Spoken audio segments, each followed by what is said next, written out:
Naluwas ang isa ka lalaki nga ginabulobanta nagaedad sang 60 anyos matapos mahulog ang iya ginamaneho nga salakyan sa Iloilo River sa Muelia Lunes City proper. Suno sa Iloilo City Disaster Risk Reduction and Management Office, naglapaw ang salakyan sa cement barrier antes ini nahulog sa tubig. Sa interview naman sang Bombo Radio kay Rogelio Besa, isa sa mga una nga nakakita sang insidente, iya ginpahayag nga madasig ang dalagan sang salakyan antes ini naglapaw sa barrier. Suno pa kay Besa, gilayon man nga gintawgan ang Philippine Coast Guard agud mabuligan ang driver nga makahalin sa tubig.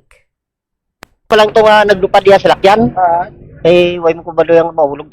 Dito sa lin pa kadto di sa may ng Freedom. Dasig kay gulpi lang to lumpad mo. Siya man lang isa. Way. Dong bungguan niya namo nang kuan gater nga ginupadan niya. Igo sa makwa sa dalom na galugdang na ganing kutsi. Ti damo man Coast Guard sa tubang nagluluksyo naman lang dayon.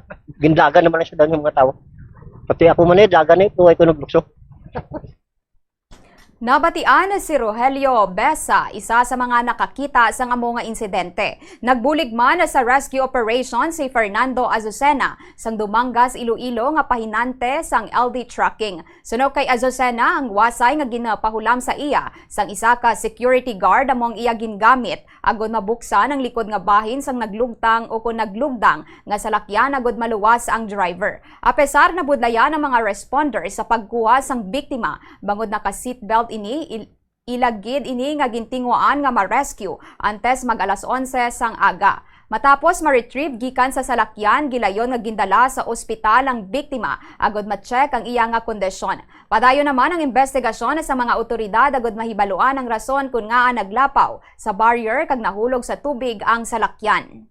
Kay nagamba lang ako kung nadagdagan sa lakyan. Ang nagamba lang isa nga hindi sa kuno ko ba lumaglangoy. Ako na naglumpat niya kay giginhigtan ang salakyan. Araw sa sulod, gasik belt pa lang. Sang pagatag nakawasay, ginambalan nga buko na lang ang sa likod niya. Ginbuka ko na lang Kay ang isa hindi kakakyaw mayos ang wasay. Kaya ako na lang. Sulod mo gid sa salakyan, sulod gid. Pag buka sang pan, ara na sa gabot, aging kuot mo lang sa din para kaginawa din. Nabatian si Fernando Azucena, isa ka pahinante nga nagbulig man sa amo nga insidente.